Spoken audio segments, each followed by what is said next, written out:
y solo la verdad.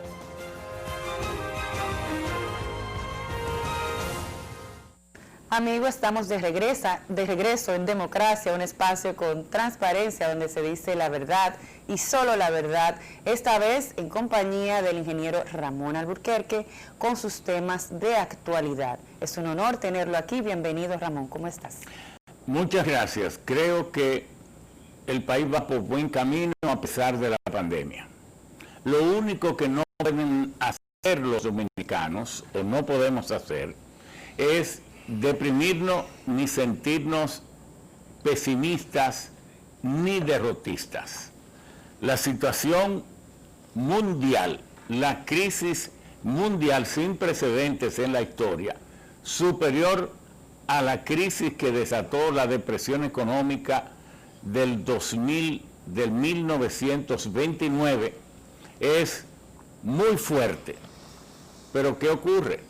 ¿Creen ustedes que los pueblos se dejarán vencer y entonces se sentarán a plañir, a gritar, a llorar su desgracia? No, cada nación intentará ponerse de pie y se pondrá de pie.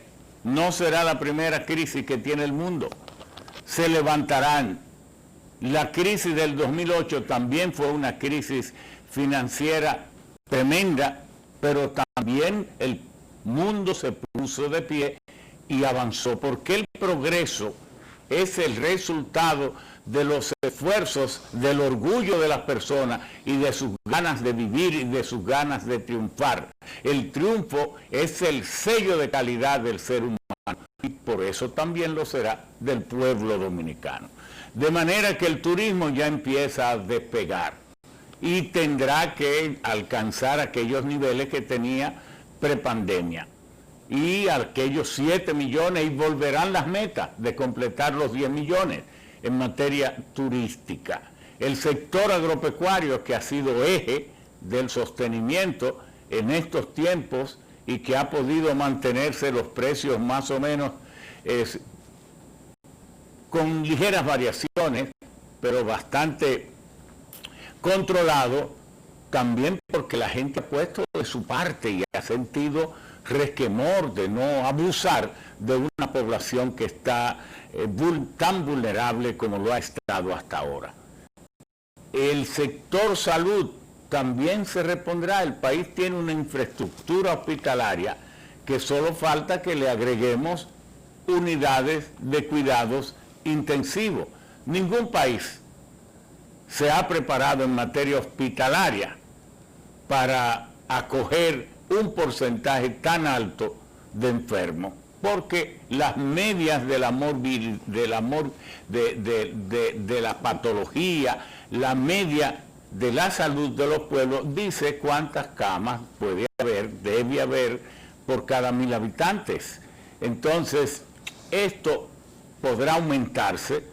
Hemos planteado que así como Luis Abinader trajo hospitales especiales, también podemos agregar 5 o 6 hospitales, pero como China, que en menos de un mes hizo 12 hospitales, pero como España, no es para sentirse abatido. Y estos grandes centros deportivos que no estamos utilizando, de repente pueden ser habilitados para porque ¿cuál es el problema de la COVID? Es que han pasado 7 meses y en vez de conocerla mejor, la ciencia se siente desafiada. Vamos a ver, a nivel mundial han muerto 640, casi 700.000 personas y hay casi 14 millones de infectados. 14 millones de personas que han sido infectadas, no que tenemos 14 millones de infectados, porque los recuperados ya pasan del 50%, de manera que lo que tenemos en realidad son 7 millones de infectados, tenemos 7 millones de recuperados. Ahora, cuando usted divide esos casi 700.000 muertos entre los 14 millones de infectados, dejémoslo así, de que todos los que han sido infectados siguen siendo contabilizados, aunque se hayan recuperado, y entonces tenemos una tasa de mortalidad de 4.06, 4.06, pero llegamos a 8.6, pero España e Italia llegaron a 10 y a 11% de mortalidad en su momento cumbre de la enfermedad. En Estados Unidos, que tenemos lamentablemente cerca de 140.000 fallecidos y tenemos 1.4 millones, 1.5 millones de infectados, la tasa de mortalidad es 3.9, casi igual al promedio mundial. Sin embargo, en República Dominicana, ¿cuál es el dato que nos llena de optimismo y de esperanza, que justificadamente es tan importante? Que la mortalidad que llegó a 5, que luego bajó a 4, está en 1.8. 1.8%. Es 992 entre 40 y tantos mil, si usted lo divide, le da 1.8. ¿Qué significa esto? Que la letalidad de este virus ha bajado dramáticamente en República Dominicana.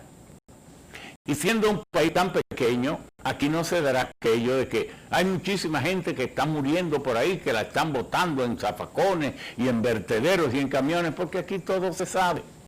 Sabemos que esa mortalidad está más o menos a tono con lo que está ocurriendo. Ahora, ¿qué es lo que ocurre acá? Que contrario a Estados Unidos, donde la positividad, eso quiere decir la contagiabilidad, es tan solo del 9%, es decir, cuando se hacen las pruebas, si se hacen 100 pruebas, 9 resultan positivas, y a eso que se llama positividad. En República Dominicana, eso es lo grave, esto es lo preocupante, que de cada 100 pruebas que se hacen, 29 resultan positivos. Entonces la positividad o contagiabilidad en República Dominicana es demasiado alta, es 9, es 3 veces la de Estados Unidos. Entonces, ¿dónde nos lleva esto? Si esta pandemia casi no mata, no estamos diciendo que no mata, si casi no mata, porque su letalidad es 1.8 de cada 100 personas que se enferman, no se va a morir una persona y 0.8 de otra, no, se va a morir 2, porque hay que redondear, en números como estos se redondea. Entonces es solo 2 los que mueren, pero la contagiabilidad o la positividad es demasiado alta. ¿Y qué tiene esto como consecuencia? Que entonces es un reto para la planta hospitalaria del país, para la capacidad de tratamiento, para la cantidad de unidades de cuidados intensivos, las UCIs. Se nos puede, ya estamos llegando al 100% y en algunos lugares es más de 100.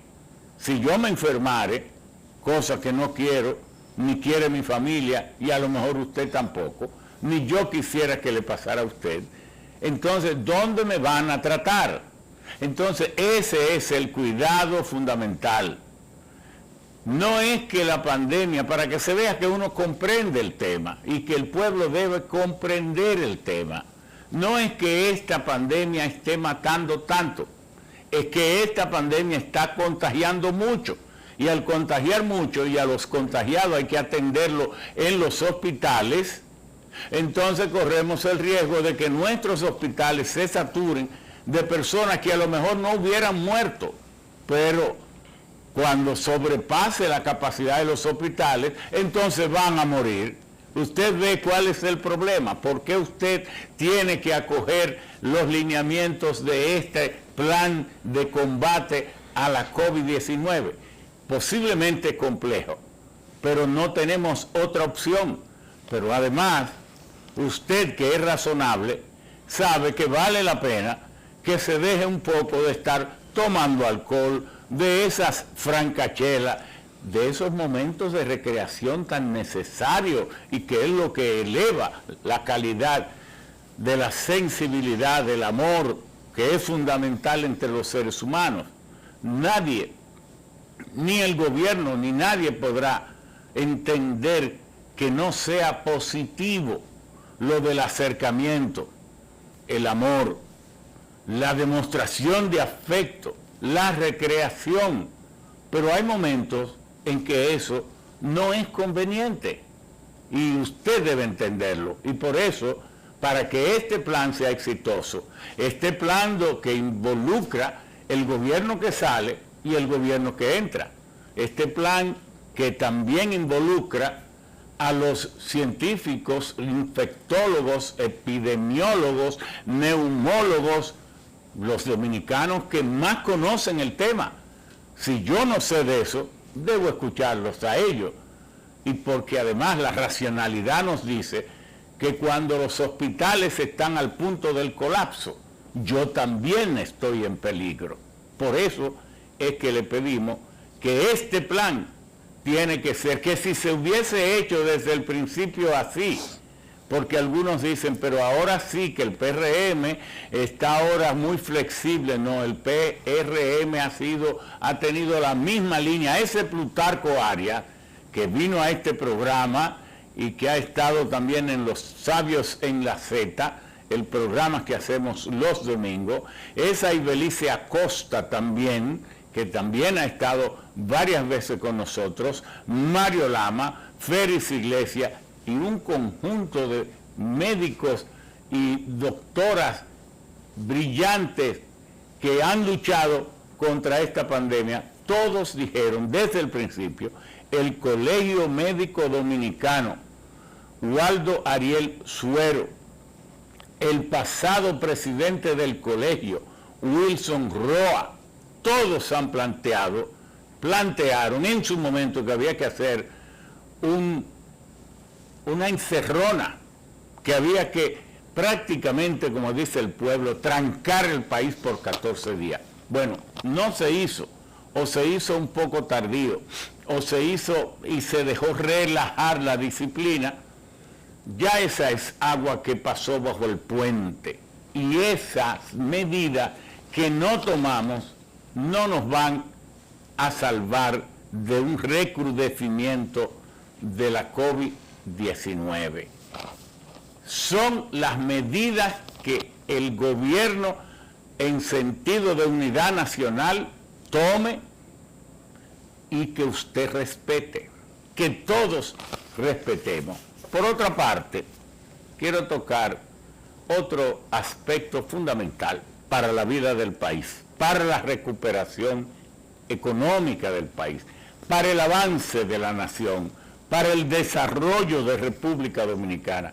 Son las grandes líneas de proyecto que tenemos que acometer, emprender, para no solo salir de la pandemia, no solo recuperarnos tras esta crisis de la pandemia, sino seguir avanzando al desarrollo. ¿Cuáles son esos proyectos?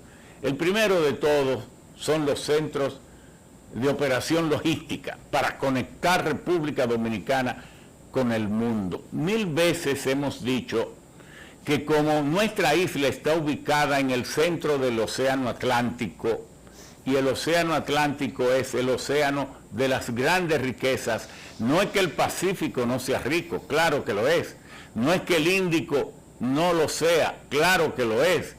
Estamos diciendo que el Océano Atlántico tiene el privilegio de que en él están los herederos de los grandes imperios que han dominado el mundo, sobre todo del medioevo hasta el momento en que vivimos. En el Océano Atlántico estuvo el Imperio Británico, uno de los más grandes en la historia de la humanidad, el Imperio Portugués, que también fue grande, el Imperio Español, vaya usted a saber, que descubrió el Nuevo Mundo, el Imperio Francés estuvo también allí, el Imperio Romano, el Imperio Alemán, estuvieron hasta el imperio de los vikingos, aunque muy atrás. Pero además, ¿qué otra magia tiene el Océano Atlántico? Es que por el Océano Atlántico se hace gran parte de los negocios que hacen las naciones del Caspio, encabezado por Rusia, Kazajstán, grandes economías, Ucrania, porque esas naciones no pueden girar tanto al oriente, porque les queda demasiado lejos. Imagínense, Rusia tiene 17 millones de kilómetros cuadrados y cuando era la URSS, hasta 1990, la URSS tenía 25.4 millones de kilómetros cuadrados. Estados Unidos es inmenso, pero solo tiene 10 millones si se le agrega Alaska. Canadá es inmenso, pero solo tiene 10 millones. Ese imperio de la inmensa China, eso es lo que tiene, 9.7, 9.8 millones de kilómetros cuadrados, pero Rusia solo tiene 17. Y por ser tan inmensa, tiene que girar hacia Occidente. Entonces, las naciones del Caspio hacen sus negocios cruzando por ferrocarril hacia el Mar Negro, del Mar Negro por el estrecho de Bósforo, entran al Mar de Macedonia, del Mar de Macedonia al Mar Egeo, y del Egeo al Mediterráneo, y el Mediterráneo es el Océano Atlántico también.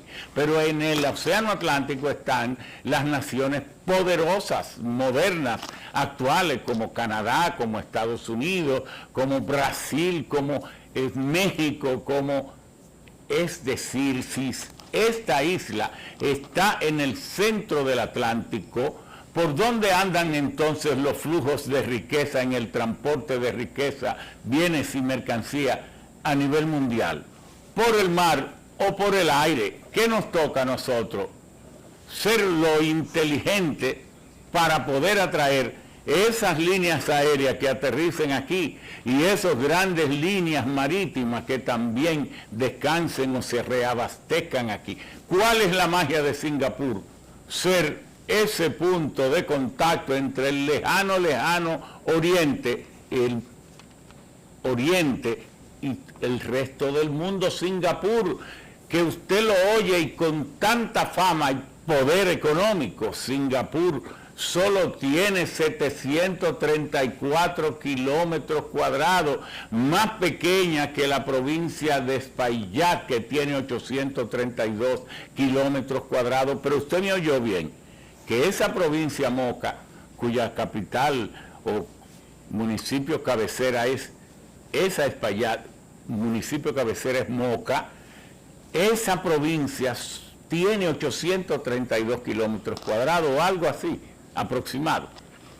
Y Singapur, esa nación poderosa, solo tiene 734, 38 kilómetros cuadrados nada más, y es la quinta economía del mundo. ¿Y por qué República Dominicana no puede, con su centro logístico, imitar, mejorar lo que hace e hizo Singapur y convertirnos en un eslabón fundamental para el comercio mundial? ¿Cómo? Creando esos grandes plataformas, esos grandes centros multimodales, esos grandes astilleros, una de las fuerzas de Taiwán y de Corea es hacer y reparar barcos para el mundo. ¿Y por qué nosotros, si estamos en el océano de la riqueza, no lo podemos hacer? Es que tenemos que pensar en grande y dejar de pensar, aunque sea fundamental y uno lo ame tanto, en la mata de yuca y en la mata de plátano. Es eso, sentirnos que somos parte del mundo importante que gobierna el mundo. Eso es lo que tenemos que hacer y eso es lo que yo sé y espero que Luis Abinader tendrá que hacer. Y ahora, en ese Ministerio de Mina y Energía que está nuestro hermano Antonio Almonte, Toñito, que también estuvo aquí en este programa, bueno, acometer los grandes proyectos de búsqueda de petróleo y de gas, que se defina el Servicio Geológico de Estados Unidos lo hizo para Puerto Rico y tuvo grandes aciertos donde se ha predicho y se ha determinado que tiene una reserva importante de gas y de petróleo en lugares que prácticamente continúan en nuestra isla. Vamos a hacer esos grandes proyectos, buscar las grandes compañías, negociar grandes buenos contratos como ya estaba haciendo el ministro actual de Minas y Energía, para saber de una vez lo que tenemos ahí, al igual que los demás proyectos mineros, eso sí, con un amarre total para que no haya ni una pizca de daño al medio ambiente, y mucho menos que el país tenga que hacerse de que responsable de pasivos ambientales. No, el pasivo ambiental lo tendrá que asumir la empresa que venga a explotar esos recursos o a explorarlos, y el país nunca podrá ser responsable de pasivos ambientales como vilmente se hizo con el caso de la Barrick-Gold. Unos contratos leoninos, lo hizo Leonel, no quiero decir que por eso son leoninos, pero contratos muy mal hechos, de espalda al interés nacional. De manera que esto, pero además la minería no es solo oro, plata, no solo es petróleo, no es solo gas, no es solo níquel, y la minería del carbonato cálcico, y la minería del yeso, y la minería de la sal de mina, y la minería de la varita, y la minería de la arcilla, que es fundamento de la pottery, de la cerámica y de la porcelana. No, es que para desarrollarnos tenemos que tomar todos estos proyectos y convertirlos en realidad, pero además la agropecuaria, que es eje de nuestra economía y lo tendrá que seguir siendo por siempre, para nuestra seguridad alimentaria, y porque la minería, la agropecuaria, aunque solo aporte un 6% en términos económicos, financieros a la economía, pero aporta un 22 o un 20% del empleo. Pero es que no hemos agotado la potencialidad de nuestros recursos agropecuarios. ¿Por qué? Hoy, como nosotros no somos el país envidia del mundo en fabricación de chocolatines y biscuits, de todas estas golosinas que enamoran al mundo entero en base al cacao, al azúcar y a la leche, pero sí lo tenemos los tres. ¿Por qué tiene que ser Suiza? ¿Por qué tiene que ser Finlandia? ¿Por qué tiene que ser Holanda, Estados Unidos, Francia, España o Canadá, Italia? ¿Por qué? Porque somos haraganes, porque nos creemos menos que los demás. No, vamos a desarrollar esta industria. Los niños de Suiza y de Holanda, de Bélgica y de Finlandia, de Italia, nunca han visto una mata de cacao, y los nuestros juegan con ella. Pero ellos tuvieron la inteligencia de tomar esa materia prima, transformarla, agregándole otros insumos, y entonces enamorar el mundo con una cajetita de cacao y de confituras que valen 500, 400, 800, 200, 300 pesos y 1.000 y 2.000 pesos, y entonces nos pagan por ese cacao la libra a 50 pesos. Está bueno ya de aguantar y de mediocridad. Vamos a convertirnos en los líderes de esas materias primas que nosotros producimos, al igual que el café. ¿Quién ha dicho que el café solo se toma de que una taza de café? Pero no hay docenas y docenas de productos derivados del café. Hoy, ¿por qué no los hacemos? ¿Quién nos está diciendo que no? ¿Qué imperio nos lo impide? La pereza intelectual, y vamos a seguir tocando estos temas, porque obviamente estos señores productores no me han invitado a mí para que yo venga a inspirarme y a tomarme el tiempo entero. Les cedo su espacio, pero les amenazo que volveré a molestarlos a ustedes también, hablándole de lo que debemos hacer para dejar de estar sintiéndonos pobres y creyendo que los otros son ricos. Entonces le estamos confiriendo a esas naciones algo que sus ciudadanos son más inteligentes que nosotros, o se atreven más que lo que nos atrevemos nosotros. Vamos a demostrarle al mundo que nosotros tenemos mente capaces de hacer cosas brillantes, porque una vez los norteamericanos no querían negros en el béisbol, ni querían latinos porque casi son negros. Pero en 1956, no sé por qué, cometieron el error de permitirle a Osvaldo Virgil que entrara como jugador, y la Serie Mundial última no hubiera tenido ni la mitad del lucimiento si los jugadores, esos muchachos del Caribe, de esos 2/3 de isla que se llama República Dominicana, no hubieran estado allí con sus guantes, sus lanzamientos y sus jonrones que llenan de excitación al mundo que ama el béisbol. Nosotros somos así. Juan Luis Guerra, un muchacho tímido, paseó su bachata rosa por el mundo entero, y en 1992 una comisión de senadores visitó Israel y una noche nos llevaron para que viéramos cómo vive la juventud israelí, la juventud judía, en las noches en sus discotecas. Y llegamos a la discoteca Pitágoras y allí encontramos como 50 o 60 jovencitos con unos textos que le traducían el español al hebreo, oyendo a Juan Luis. ¿Qué significa eso? Que a través de él, nuestro país, nuestra sociedad, con su talento, sobrecogió el mundo. Vamos a seguir sobrecogiendo el mundo en tantas cosas, porque talento tenemos. El espacio privilegiado en el Océano Atlántico lo tenemos. Tenemos la gracia de Dios y tenemos un pueblo que no se rinde nunca. Por eso vamos y marchemos hacia el desarrollo. Volveremos luego con más temas para el desarrollo de República Dominicana.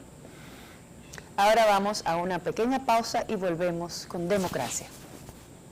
TV, transparencia para decir la verdad y solo la verdad.